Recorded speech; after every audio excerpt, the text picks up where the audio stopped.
Hello friend, welcome to cine wood hub one channel. आज हम बात करेंगे केजीएफ चैप्टर 1 की पूरी कहानी। पृष्ठभूमि: साल 1951 में भारत में कोलार गोल्ड फील्ड्स केजीएफ नामक एक सुनहरी खदान की खोज होती है। ये खदान बेहद रहस्यमयी और शक्तिशाली माफियाओं के नियंत्रण में होती है। सरकार इस खदान की जानकारी को गुप्त रखती है। वहीं दूसरी ओर इस खदान पर आधिपत्य जमाने के लिए एक खूनी खेल शुरू हो जाता है। मुख्य कहानी की शुरुआत 1970 के दशक में बॉम्बे अब मुंबई की झुग्गियों में एक लड़का जन्म लेता है, राज्यवर्धन रॉकी। रॉकी की मां गरीब होती है, लेकिन उसका सपना होता है कि उसका बेटा बड़ा आदमी बने, बहुत ताकतवर और अमीर। वह अपने बेटे से कहती है, दुनिया का सबसे ताकतवर और अमीर आदमी बनना। मां की मौत के बाद रॉकी का जीवन बदल जाता है। उसकी आंखों में सिर्फ एक सपना होता है, ताकत और दौलत। रॉकी बचपन से ही निडर, लड़ाकू और बेहद होशियार होता है। धीरे धीरे वह बॉम्बे के अंडरवर्ल्ड में एक खतरनाक नाम बन जाता है। लोग उससे डरने लगते हैं। वो क्रिमिनल वर्ल्ड का उभरता हुआ सितारा बन जाता है। उसी दौरान बॉम्बे का डॉन शेट्टी, जो केजीएफ के असली मालिक सूर्यवर्धन के लिए काम करता है, रॉकी को एक मिशन पर भेजता है, केजीएफ में जाकर गढ़ा के असली शासक गुरु पांडे के बेटे गरवा को मारना। केजीएफ का खौफनाक संसार। केजीएफ यानी कोलार गोल्ड फील्ड्स एक ऐसा स्थान है जो बाहरी दुनिया से पूरी तरह कटा हुआ है। यहाँ हजारों मजदूरों को बंदी बनाकर रखा गया है, उनसे गुलामों की तरह काम करवाया जाता है। उन्हें मारना, पीटना, भूखा रखना, क्रूरता से पेश आना, ये सब आम बात है। इस पूरी खदान पर गरवा नामक तानाशाह का राज है। गरवा निर्दयी है, लोगों को गोली मार देता है, बच्चों और औरतों पर भी रहम नहीं करता। वहाँ इंसान की कोई कीमत नहीं है। केजीएफ एक जेल जैसी जगह बन चुकी है, जहाँ कोई बाहर नहीं आ सकता और ना कोई अंदर जा सकता है। रॉकी की एंट्री केजीएफ में। रॉकी मुंबई से बेंगलुरु होते हुए कोलार आता है। वह गरवा को खत्म करने का प्लान बनाता है, लेकिन पहले उसे गरवा तक पहुंचना है और इसके लिए उसे मजदूर बनकर केजीएफ के अंदर जाना पड़ता है। वह अंदर घुसता है, सब कुछ देखता है, लोगों की हालत, बेरहमी, पीड़ा, खौफ और खून। केजीएफ में रॉकी एक मसीहा बन जाता है। वो मजदूरों के बीच उम्मीद की किरण बनता है। धीरे धीरे वह गरवा के सिपाहियों को मारना शुरू करता है, लेकिन छुपकर। कोई नहीं जानता कि असली दुश्मन कौन है। राजनीति, साजिश और खेल।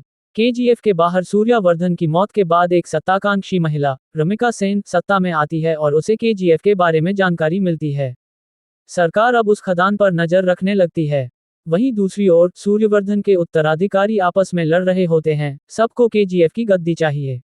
रॉकी इन सब साजिशों के बीच खुद को मजबूत करता जाता है। वह सिर्फ एक मिशन के लिए आया था, गरवा को मारना, लेकिन अब उसे लोगों से लगाव हो जाता है। वह उन्हें आजादी दिलाना चाहता है। क्लाइमैक्स, गरवा का अंतः। आखिरकार एक रात रॉकी गरवा के किले में घुसता है। भारी गोलीबारी, तलवारबाजी और जबरदस्त एक्शन के बाद रॉकी गरवा को मार देता है, एक ही वार में। केजीएफ में मजदूर खुशी से चीख उठते हैं।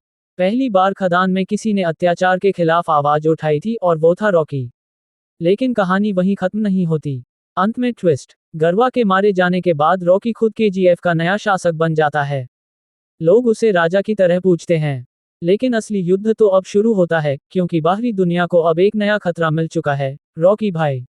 वहीं दूसरी ओर सरकार, माफिया, डॉन और ताकतवर लोग अब केजीएफ और रॉकी को खत्म करने की योजना बनाते हैं। रॉकी अकेला है, लेकिन हिम्मत और हौसले से भरा हुआ। जारी रहेगा केजीएफ चैप्टर 2 में।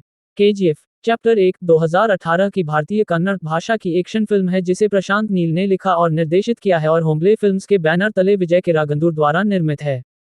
ये केजीएफ सीरीज की पहली किस्त है। इसके बाद केजीएफ चैप्टर 2 है। फिल्म में यश, श्रीनिधि शेट्टी, वशिष्ठ एन सिम्हा, रामचंद्र राजू, अर्चना गोइस, अनंत नाग, अच्युत कुमार, मालविका अविनाश, टीएस नागभरन और बी सुरेशा ने अभिनय किया है। 80 करोड़ रुपए 2023 में 107 करोड़ रुपए या $13 मिलियन के बराबर के बजट पर फिल्माई गई रिलीज के समय सबसे महंगी कन्नड़ फिल्म थी। फिल्म में रॉकी एक उच्च श्रेणी का भाड़े का सैनिक, जो बॉम्बे में एक प्रमुख सोने के माफिया के लिए काम करता है, अपनी मां के वादे को पूरा करने के लिए शक्ति और धन की तलाश करता है। उसकी उच्च प्रसिद्धि के कारण जहां वह काम करता है, वहां के स्वर्ण माफिया के नेता उसे कोलार गोल्ड फील्ड्स के संस्थापक के बेटे गरुड़ की हत्या करने के लिए किराए पर लेते हैं। फिल्म का विकास 2015 की शुरुआत में शुरू हुआ, जब नील ने पटकथा लिखना समाप्त कर दिया। फिल्मांकन 2 साल बाद जनवरी 2017 में शुरू हुआ। फिल्म का अधिकांश भाग कोलार गोल्ड फील्ड्स में सेट है और इसे कोलार, मैसूर और उत्तरी कर्नाटक के कुछ हिस्सों में फिल्माया गया है। फिल्म का निर्माण अगस्त 2018 में पूरा हुआ। भुवन गौड़ा ने छायांकन संभाला और श्रीकांत ने फिल्म का संपादन किया। संगीतकार रवि बसरोर ने फिल्म का संगीत तैयार किया। केजीएफ अध्याय 1 का कन्नड़ संस्करण 20 दिसंबर 2018 को जारी किया गया था और अगले दिन तेलुगु, तमिल, मलयालम और हिंदी में डब संस्करण जारी किए गए।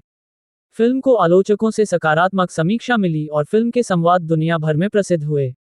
इसके कारण फिल्म ने व्यावसायिक रूप से अच्छा प्रदर्शन किया और अपने पूरे नाट्य प्रदर्शन में 250 करोड़ रुपए एकत्र किए, जो कि सबसे अधिक कमाई करने वाली कन्नड़ फिल्म बन गई, जब तक कि इसे इसके सीक्वल से आगे नहीं बढ़ा दिया गया। यह एक पंथ हिट बन गया। 66वें राष्ट्रीय फिल्म पुरस्कारों में फिल्म ने स्टंट कोरियोग्राफी और सर्वश्रेष्ठ विशेष प्रभाव के लिए 2 पुरस्कार जीते। रॉकी 10 साल की उम्र में अपनी मरती हुई मां की इच्छा के अनुसार धन और शक्ति की तलाश में बॉम्बे आता है और शेट्टी, एक सोने के तस्कर और एंड्रूज के अंडरबॉस के लिए काम करना शुरू करता है, जो दुबई स्थित अंडरवर्ल्ड डॉन इनायत खलील के खिलाफ प्रतिस्पर्धा करता है। सालों बाद वह रैंक में बढ़ता है और बॉम्बे तट पर सोने की सलाखों के आगमन की देखरेख करता है। एंड्रूज ने देखा कि रॉकी का प्रभाव शेट्टी के प्रभाव से प्रतिस्पर्धा करने लगा है और रॉकी को गरुड़ की हत्या के बदले में बॉम्बे अंडरवर्ल्ड पर पूर्ण नियंत्रण की पेशकश करता है। रॉकी इस प्रस्ताव को स्वीकार करता है और बेंगलुरु जाता है, जहां केजीएफ से गरुड़ को लुभाने के लिए डीवाईएसएस पार्टी कार्यालय में सूर्यवर्धन की मूर्ति बनाई जाती है। रॉकी गरुड़ के अधिकार और शक्ति को देखता है और उसे मारने के अलावा कोई और विकल्प नहीं देखता, इसलिए वह केजीएफ की यात्रा करने का फैसला करता है। केजीएफ में काम करने वाले, जिन्हें आसपास के गांवों से जबरन अगवा किया जाता है, अमानवीय परिस्थितियों के अधीन होते हैं और उनके साथ गुलामों जैसा व्यवहार किया जाता है। रॉकी खुद को अगवा होने देता है और दूसरे गुलामों के साथ केजीएफ में प्रवेश करता है। रॉकी चुपके से रखरखाव कक्ष में खदान के नक्शे तक पहुंच जाता है और एक साथी गुलाम द्वारा अपनी पत्नी और अजन्मे बच्चे की जान बचाने के लिए खुद को बलिदान करने के बाद बाल बच जाता है। एंड्रूज, कमल और देसाई को घटना के बारे में गलत जानकारी दी जाती है और वे मान लेते हैं कि रॉकी मारा गया है। हालांकि पहले तो वह उदासीन था, लेकिन एक गार्ड द्वारा मां और बेटे की निर्मम हत्या से वह द्रवित हो गया। रॉकी 23 गार्डों की पूरी टुकड़ी से लड़ता है और एक अंधे गुलाम को बचाने के लिए उनमें से हर एक को मार डालता है। इस कृत्य से रॉकी गुलामों की नज़र में मसीहा बनकर उभरता है। वह उन्हें गार्डों की लाशें जलाने का आदेश देता है ताकि एंड्रूज और उसके आदमियों को पता चले कि वह अभी भी उनके मुखबिरों कुलकर्णी और गरुड़ के छोटे भाई विराट के माध्यम से जीवित है। गरुड़ आग और लापता गार्डों की जांच करने के लिए अपने घर से निकलने की तैयारी करता है। इसे टालने के लिए विराट सूर्यवर्धन को मार डालता है ताकि गरुड़ को भटकाया जा सके, जो वापस घर भागता है। रॉकी बिना किसी संदेह के खदानों से एक सुरंग के माध्यम से गरुड़ की हवेली तक जाता है, रखरखाव कक्ष में नक्शे का अनुसरण करते हुए। हाल ही में घटी घटनाओं से आहत गरुड़ ने मां काली के अनुष्ठान को अगले सप्ताह से अगले दिन के लिए पुनर्निर्धारित करने का आदेश दिया। गरुड़ ने अनुष्ठान पूरा होते ही अपने पिता के सहयोगियों को मारने की योजना बनाई, जहां उसने देवी को प्रसाद के रूप में 3 हत्यारों, उसे मारने के लिए पहले भेजे गए का सिर काटने का फैसला किया है। अगले दिन, जब अनुष्ठान की तैयारी की जा रही थी, सुरक्षा प्रमुख वनराम ने अपने जेल की कोठरी के अंदर एक हत्यारे को मृत पाया और महसूस किया कि कोई हवेली में घुस आया है। जैसे ही गरुड़ 2 हत्यारों का सिर काटता है, रॉकी, जो तीसरे हत्यारे के रूप में खुद को छिपाता है, बाहर आता है और गरुड़ का सिर काट देता है। खुश दास रॉकी को अपना नेता स्वीकार करते हैं। इंगलागी ने निष्कर्ष निकाला कि रॉकी ने जानबूझकर केजीएफ को गरुड़ की हत्या के लिए स्थान के रूप में चुना, जिससे गुलामों की एक सेना को नियंत्रण हासिल करने में मदद करने के लिए प्रेरित किया। हालांकि वह संकेत देता है कि यह सिर्फ शुरुआत है। गरुड़ की हत्या की खबर इनायत खलील और भारत के भावी प्रधानमंत्री रमिका सेन तक पहुंचती है। अधीरा, जो जीवित पाया जाता है, गरुड़ की मौत की खबर सुनता है और फिर से सामने आने की योजना बनाता है। देसाई, कमल, एंड्रूज, दया, खलील और शेट्टी सहित केजीएफ के अन्य सभी लोग खबर सुनकर बहुत खुश हुए। जैसे ही वनराम अपने आदमियों को रॉकी और उसकी सेना पर हमला करने का आदेश देता है, एक गोली की आवाज सुनाई देती है। हमारा वीडियो पसंद आया तो लाइक करे, शेयर करे और सब्सक्राइब जरूर कर दीजिए। Hello friend, welcome to cine wood hub 1 channel. आज हम बात करेंगे केजीएफ चैप्टर 1 की पूरी कहानी। पृष्ठभूमि: साल 1951 में भारत में कोलार गोल्ड फील्ड्स केजीएफ नामक एक सुनहरी खदान की खोज होती है। ये खदान बेहद रहस्यमयी और शक्तिशाली माफियाओं के नियंत्रण में होती है। सरकार इस खदान की जानकारी को गुप्त रखती है। वहीं दूसरी ओर, इस खदान पर आधिपत्य जमाने के लिए एक खूनी खेल शुरू हो जाता है। मुख्य कहानी की शुरुआत 1970 के दशक में बॉम्बे अब मुंबई की झुग्गियों में एक लड़का जन्म लेता है, राज्यवर्धन रॉकी। रॉकी की मां गरीब होती है, लेकिन उसका सपना होता है कि उसका बेटा बड़ा आदमी बने, बहुत ताकतवर और अमीर। वह अपने बेटे से कहती है, दुनिया का सबसे ताकतवर और अमीर आदमी बनना। माँ की मौत के बाद रॉकी का जीवन बदल जाता है। उसकी आंखों में सिर्फ एक सपना होता है, ताकत और दौलत। रॉकी बचपन से ही निडर, लड़ाकू और बेहद होशियार होता है। धीरे धीरे वह बॉम्बे के अंडरवर्ल्ड में एक खतरनाक नाम बन जाता है। लोग उससे डरने लगते हैं। वो क्रिमिनल वर्ल्ड का उभरता हुआ सितारा बन जाता है। उसी दौरान बॉम्बे का डॉन शेट्टी, जो केजीएफ के असली मालिक सूर्यवर्धन के लिए काम करता है, रॉकी को एक मिशन पर भेजता है केजीएफ में जाकर गढ़ा के असली शासक गुरु पांडे के बेटे गरवा को मारना। केजीएफ का खौफनाक संसार। केजीएफ यानी कोलार गोल्ड फील्ड्स एक ऐसा स्थान है जो बाहरी दुनिया से पूरी तरह कटा हुआ है। यहाँ हजारों मजदूरों को बंदी बनाकर रखा गया है, उनसे गुलामों की तरह काम करवाया जाता है। उन्हें मारना, पीटना, भूखा रखना, क्रूरता से पेश आना, ये सब आम बात है। इस पूरी खदान पर गरवा नामक तानाशाह का राज है। गरवा निर्दयी है, लोगों को गोली मार देता है, बच्चों और औरतों पर भी रहम नहीं करता। वहाँ इंसान की कोई कीमत नहीं है। केजीएफ एक जेल जैसी जगह बन चुकी है, जहाँ कोई बाहर नहीं आ सकता और ना कोई अंदर जा सकता है। रॉकी की एंट्री केजीएफ में। रॉकी मुंबई से बेंगलुरु होते हुए कोलार आता है। वह गरवा को खत्म करने का प्लान बनाता है, लेकिन पहले उसे गरवा तक पहुंचना है और इसके लिए उसे मजदूर बनकर केजीएफ के अंदर जाना पड़ता है। वह अंदर घुसता है, सब कुछ देखता है, लोगों की हालत, बेरहमी, पीड़ा, खौफ और खून। केजीएफ में रॉकी एक मसीहा बन जाता है। वो मजदूरों के बीच उम्मीद की किरण बनता है। धीरे धीरे वह गरवा के सिपाहियों को मारना शुरू करता है, लेकिन छुपकर। कोई नहीं जानता कि असली दुश्मन कौन है। राजनीति, साजिश और खेल। केजीएफ के बाहर सूर्यवर्धन की मौत के बाद एक सत्ताकांक्षी महिला, रमिका सेन, सत्ता में आती है और उसे केजीएफ के बारे में जानकारी मिलती है। सरकार अब उस खदान पर नजर रखने लगती है। वहीं दूसरी ओर सूर्यवर्धन के उत्तराधिकारी आपस में लड़ रहे होते हैं, सबको केजीएफ की गद्दी चाहिए। रॉकी इन सब साजिशों के बीच खुद को मजबूत करता जाता है। वह सिर्फ एक मिशन के लिए आया था, गरवा को मारना, लेकिन अब उसे लोगों से लगाव हो जाता है। वह उन्हें आजादी दिलाना चाहता है। क्लाइमैक्स, गरवा का अंतः। आखिरकार एक रात रॉकी गरवा के किले में घुसता है। भारी गोलीबारी, तलवारबाजी और जबरदस्त एक्शन के बाद रॉकी गरवा को मार देता है, एक ही वार में। केजीएफ में मजदूर खुशी से चीख उठते हैं। पहली बार खदान में किसी ने अत्याचार के खिलाफ आवाज उठाई थी और वो था रॉकी। लेकिन कहानी वहीं खत्म नहीं होती। अंत में ट्विस्ट। गरवा के मारे जाने के बाद रॉकी खुद केजीएफ का नया शासक बन जाता है। लोग उसे राजा की तरह पूछते हैं। लेकिन असली युद्ध तो अब शुरू होता है, क्योंकि बाहरी दुनिया को अब एक नया खतरा मिल चुका है, रॉकी भाई। वहीं दूसरी ओर सरकार, माफिया, डॉन और ताकतवर लोग अब केजीएफ और रॉकी को खत्म करने की योजना बनाते हैं। रॉकी अकेला है, लेकिन हिम्मत और हौसले से भरा हुआ। जारी रहेगा केजीएफ चैप्टर 2 में। केजीएफ चैप्टर 1 2018 की भारतीय कन्नड़ भाषा की एक्शन फिल्म है जिसे प्रशांत नील ने लिखा और निर्देशित किया है और होम्बले फिल्म्स के बैनर तले विजय किरागंदूर द्वारा निर्मित है।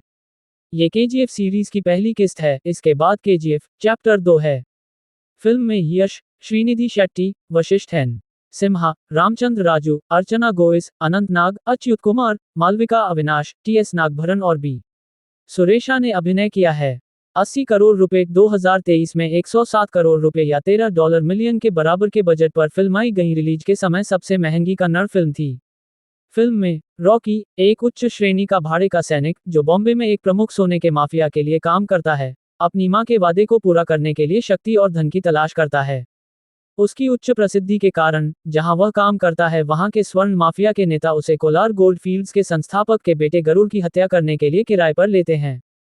फिल्म का विकास 2015 की शुरुआत में शुरू हुआ, जब नील ने पटकथा लिखना समाप्त कर दिया। फिल्मांकन 2 साल बाद जनवरी 2017 में शुरू हुआ।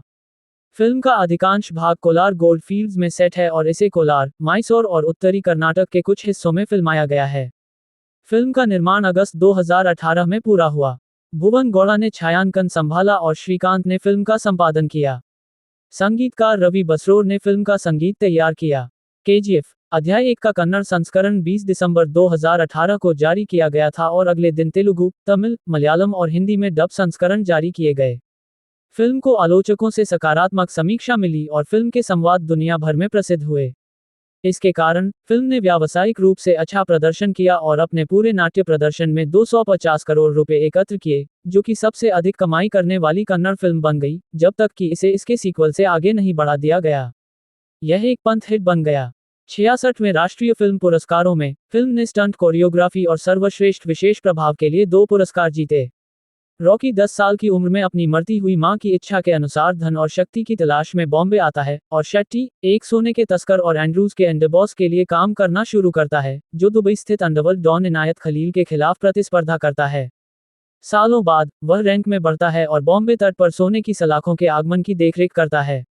एंड्रूज ने देखा कि रॉकी का प्रभाव शेट्टी के प्रभाव से प्रतिस्पर्धा करने लगा है और रॉकी को गरुड़ की हत्या के बदले में बॉम्बे अंडरवर्ल्ड पर पूर्ण नियंत्रण की पेशकश करता है। रॉकी इस प्रस्ताव को स्वीकार करता है और बेंगलुरु जाता है, जहां केजीएफ से गरुड़ को लुभाने के लिए डीवाईएसएस पार्टी कार्यालय में सूर्यवर्धन की मूर्ति बनाई जाती है। रॉकी गरुड़ के अधिकार और शक्ति को देखता है और उसे मारने के अलावा कोई और विकल्प नहीं देखता, इसलिए वह केजीएफ की यात्रा करने का फैसला करता है। केजीएफ में काम करने वाले, जिन्हें आसपास के गांवों से जबरन अगवा किया जाता है, अमानवीय परिस्थितियों के अधीन होते हैं और उनके साथ गुलामों जैसा व्यवहार किया जाता है। रॉकी खुद को अगवा होने देता है और दूसरे गुलामों के साथ केजीएफ में प्रवेश करता है। रॉकी चुपके से रखरखाव कक्ष में खदान के नक्शे तक पहुंच जाता है और एक साथी गुलाम द्वारा अपनी पत्नी और अजन्मे बच्चे की जान बचाने के लिए खुद को बलिदान करने के बाद बाल बच जाता है। एंड्रूज, कमल और देसाई को घटना के बारे में गलत जानकारी दी जाती है और वे मान लेते हैं कि रॉकी मारा गया है। हालांकि पहले तो वह उदासीन था, लेकिन एक गार्ड द्वारा मां और बेटे की निर्मम हत्या से वह द्रवित हो गया।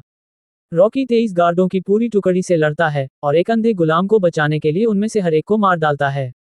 इस कृत्य से रॉकी गुलामों की नज़र में मसीहा बनकर उभरता है।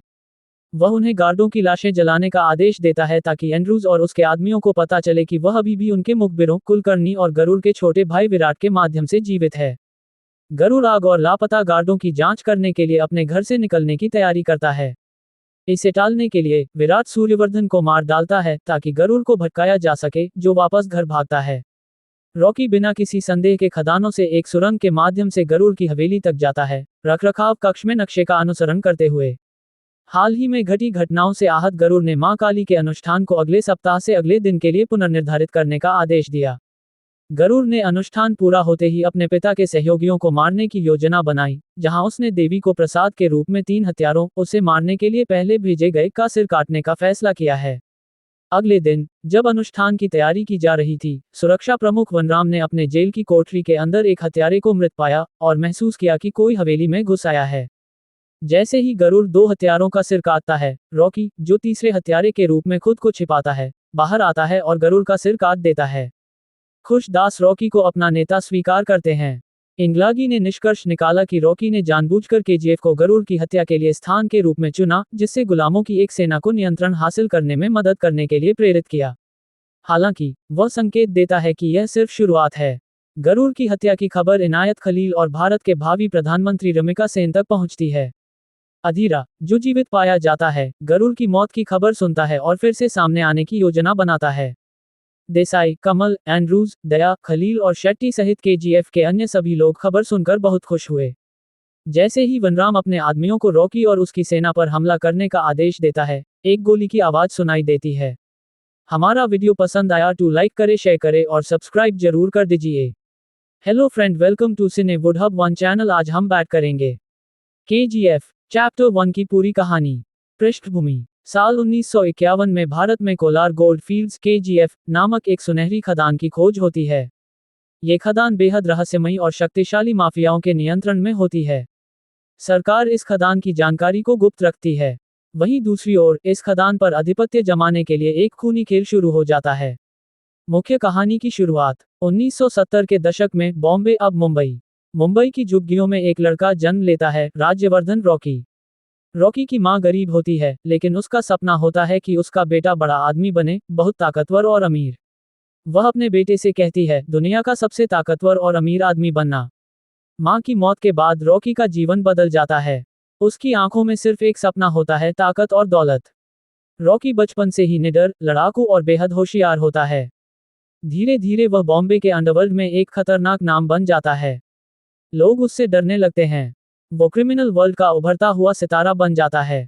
उसी दौरान बॉम्बे का डॉन शेट्टी, जो केजीएफ के असली मालिक सूर्यवर्धन के लिए काम करता है, रॉकी को एक मिशन पर भेजता है केजीएफ में जाकर गढ़ा के असली शासक, गुरु पांडे, के बेटे, गरवा को मारना। केजीएफ का खौफनाक संसार। केजीएफ यानी कोलार गोल्ड फील्ड्स एक ऐसा स्थान है जो बाहरी दुनिया से पूरी तरह कटा हुआ है। यहाँ हजारों मजदूरों को बंदी बनाकर रखा गया है, उनसे गुलामों की तरह काम करवाया जाता है। उन्हें मारना पीटना, भूखा रखना, क्रूरता से पेश आना, ये सब आम बात है। इस पूरी खदान पर गरवा नामक तानाशाह का राज है। गरवा निर्दयी है, लोगों को गोली मार देता है, बच्चों और औरतों पर भी रहम नहीं करता। वहां इंसान की कोई कीमत नहीं है। केजीएफ एक जेल जैसी जगह बन चुकी है, जहां कोई बाहर नहीं आ सकता और ना कोई अंदर जा सकता है। रॉकी की एंट्री केजीएफ में। रॉकी मुंबई से बेंगलुरु होते हुए कोलार आता है। वह गरवा को खत्म करने का प्लान बनाता है, लेकिन पहले उसे गरवा तक पहुंचना है और इसके लिए उसे मजदूर बनकर केजीएफ के अंदर जाना पड़ता है। वह अंदर घुसता है, सब कुछ देखता है, लोगों की हालत, बेरहमी, पीड़ा, खौफ और खून। केजीएफ में रॉकी एक मसीहा बन जाता है। वो मजदूरों के बीच उम्मीद की किरण बनता है। धीरे धीरे वह गरवा के सिपाहियों को मारना शुरू करता है, लेकिन छुपकर। कोई नहीं जानता कि असली दुश्मन कौन है। राजनीति, साजिश और खेल। केजीएफ के बाहर सूर्यवर्धन की मौत के बाद एक सत्ताकांक्षी महिला, रमिका सेन, सत्ता में आती है और उसे केजीएफ के बारे में जानकारी मिलती है। सरकार अब उस खदान पर नजर रखने लगती है। वहीं दूसरी ओर सूर्यवर्धन के उत्तराधिकारी आपस में लड़ रहे होते हैं, सबको केजीएफ की गद्दी चाहिए। रॉकी इन सब साजिशों के बीच खुद को मजबूत करता जाता है। वह सिर्फ एक मिशन के लिए आया था, गरवा को मारना, लेकिन अब उसे लोगों से लगाव हो जाता है। वह उन्हें आज़ादी दिलाना चाहता है। क्लाइमैक्स, गरवा का अंतः। आखिरकार एक रात रॉकी गरवा के किले में घुसता है। भारी गोलीबारी, तलवारबाजी और जबरदस्त एक्शन के बाद रॉकी गरवा को मार देता है, एक ही वार में। केजीएफ में मजदूर खुशी से चीख उठते हैं। पहली बार खदान में किसी ने अत्याचार के खिलाफ आवाज उठाई थी और वो था रॉकी। लेकिन कहानी वहीं खत्म नहीं होती। अंत में ट्विस्ट। गरवा के मारे जाने के बाद रॉकी खुद केजीएफ का नया शासक बन जाता है। लोग उसे राजा की तरह पूछते हैं। लेकिन असली युद्ध तो अब शुरू होता है, क्योंकि बाहरी दुनिया को अब एक नया खतरा मिल चुका है, रॉकी भाई। वहीं दूसरी ओर सरकार, माफिया, डॉन और ताकतवर लोग अब केजीएफ और रॉकी को खत्म करने की योजना बनाते हैं। रॉकी अकेला है, लेकिन हिम्मत और हौसले से भरा हुआ। जारी रहेगा केजीएफ चैप्टर 2 में। केजीएफ चैप्टर 1 2018 की भारतीय कन्नड़ भाषा की एक्शन फिल्म है जिसे प्रशांत नील ने लिखा और निर्देशित किया है और होम्बले फिल्म्स के बैनर तले विजय किरागंदूर द्वारा निर्मित है। ये केजीएफ सीरीज की पहली किस्त है। इसके बाद केजीएफ चैप्टर 2 है। फिल्म में यश, श्रीनिधि शेट्टी, वशिष्ठ एन. सिम्हा, रामचंद्र राजू, अर्चना गोइस, अनंत नाग, अच्युत कुमार, मालविका अविनाश, टीएस नागभरन और बी. सुरेशा ने अभिनय किया है। 80 करोड़ रुपए 2023 में 107 करोड़ रुपए या $13 मिलियन के बराबर के बजट पर फिल्माई गई रिलीज के समय सबसे महंगी कन्नड़ फिल्म थी। फिल्म में रॉकी एक उच्च श्रेणी का भाड़े का सैनिक जो बॉम्बे में एक प्रमुख सोने के माफिया के लिए काम करता है, अपनी मां के वादे को पूरा करने के लिए शक्ति और धन की तलाश करता है। उसकी उच्च प्रसिद्धि के कारण जहां वह काम करता है वहां के स्वर्ण माफिया के नेता उसे कोलार गोल्ड फील्ड्स के संस्थापक के बेटे गरुड़ की हत्या करने के लिए किराए पर लेते हैं। फिल्म का विकास 2015 की शुरुआत में शुरू हुआ, जब नील ने पटकथा लिखना समाप्त कर दिया। फिल्मांकन 2 साल बाद जनवरी 2017 में शुरू हुआ। फिल्म का अधिकांश भाग कोलार गोल्ड फील्ड्स में सेट है और इसे कोलार, मैसूर और उत्तरी कर्नाटक के कुछ हिस्सों में फिल्माया गया है। फिल्म का निर्माण अगस्त 2018 में पूरा हुआ। भुवन गौड़ा ने छायांकन संभाला और श्रीकांत ने फिल्म का संपादन किया। संगीतकार रवि बसरोर ने फिल्म का संगीत तैयार किया। केजीएफ अध्याय 1 का कन्नड़ संस्करण 20 दिसंबर 2018 को जारी किया गया था और अगले दिन तेलुगु, तमिल, मलयालम और हिंदी में डब संस्करण जारी किए गए। फिल्म को आलोचकों से सकारात्मक समीक्षा मिली और फिल्म के संवाद दुनिया भर में प्रसिद्ध हुए। इसके कारण फिल्म ने व्यावसायिक रूप से अच्छा प्रदर्शन किया और अपने पूरे नाट्य प्रदर्शन में 250 करोड़ रुपए एकत्र किए, जो कि सबसे अधिक कमाई करने वाली कन्नड़ फिल्म बन गई, जब तक कि इसे इसके सीक्वल से आगे नहीं बढ़ा दिया गया। यह एक पंथ हिट बन गया। 66वें राष्ट्रीय फिल्म पुरस्कारों में फिल्म ने स्टंट कोरियोग्राफी और सर्वश्रेष्ठ विशेष प्रभाव के लिए 2 पुरस्कार जीते। रॉकी 10 साल की उम्र में अपनी मरती हुई मां की इच्छा के अनुसार धन और शक्ति की तलाश में बॉम्बे आता है और शेट्टी, एक सोने के तस्कर और एंड्रूज के अंडरबॉस के लिए काम करना शुरू करता है, जो दुबई स्थित अंडरवर्ल्ड डॉन इनायत खलील के खिलाफ प्रतिस्पर्धा करता है। सालों बाद वह रैंक में बढ़ता है और बॉम्बे तट पर सोने की सलाखों के आगमन की देखरेख करता है। एंड्रूज ने देखा कि रॉकी का प्रभाव शेट्टी के प्रभाव से प्रतिस्पर्धा करने लगा है और रॉकी को गरुड़ की हत्या के बदले में बॉम्बे अंडरवर्ल्ड पर पूर्ण नियंत्रण की पेशकश करता है। रॉकी इस प्रस्ताव को स्वीकार करता है और बेंगलो जाता है, जहां केजीएफ से गरुड़ को लुभाने के लिए डीवाईएसएस पार्टी कार्यालय में सूर्यवर्धन की मूर्ति बनाई जाती है। रॉकी गरुड़ के अधिकार और शक्ति को देखता है और उसे मारने के अलावा कोई और विकल्प नहीं देखता, इसलिए वह केजीएफ की यात्रा करने का फैसला करता है। केजीएफ में काम करने वाले, जिन्हें आसपास के गांवों से जबरन अगवा किया जाता है, अमानवीय परिस्थितियों के अधीन होते हैं और उनके साथ गुलामों जैसा व्यवहार किया जाता है। रॉकी खुद को अगवा होने देता है और दूसरे गुलामों के साथ केजीएफ में प्रवेश करता है। रॉकी चुपके से रखरखाव कक्ष में खदान के नक्शे तक पहुंच जाता है और एक साथी गुलाम द्वारा अपनी पत्नी और अजन्मे बच्चे की जान बचाने के लिए खुद को बलिदान करने के बाद बाल बाल बच जाता है। एंड्रूज, कमल और देसाई को घटना के बारे में गलत जानकारी दी जाती है और वे मान लेते हैं कि रॉकी मारा गया है।